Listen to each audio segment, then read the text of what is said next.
So you want to know how to help your kid calm down and use his breath and mindful breath, things like that.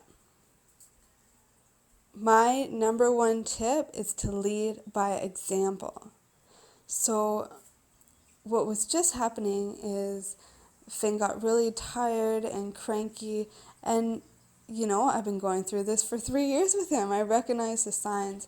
And so I said, we can go to bed in your bed or we can lay down in my bed. And normally we would read a book, but he was really tired and past that. He didn't want to pick a book. It was one of the reasons why he was cranky and throwing a tantrum. And so we just went and laid down in my bed. He pointed. He didn't even want to use his words. And as soon as we laid down, he was kind of fighting it and just still irritable. So I started taking some deep breaths, full belly breaths, deep in through my nose, out through my mouth.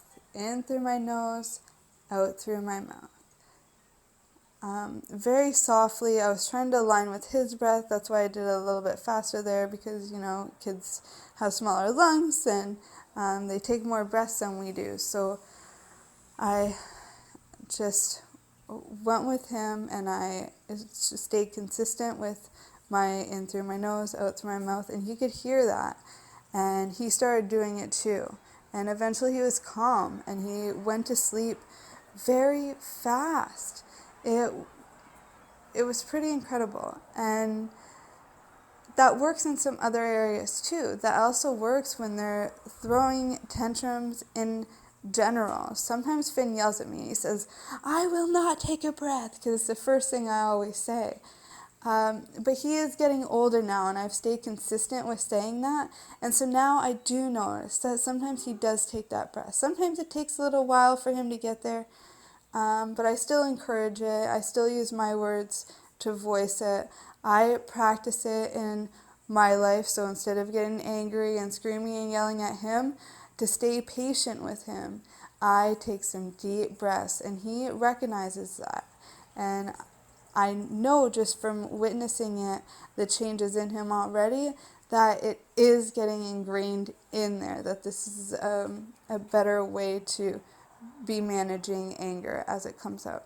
But kids, they start going through that from about 2 to 4.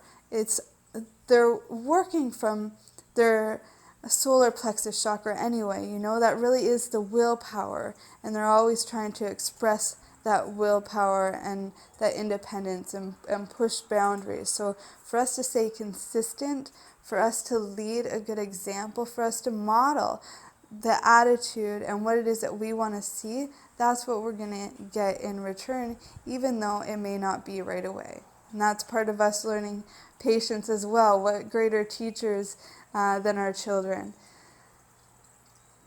All right, you guys, I really hope that this helps you on your health coaching journey. I love you.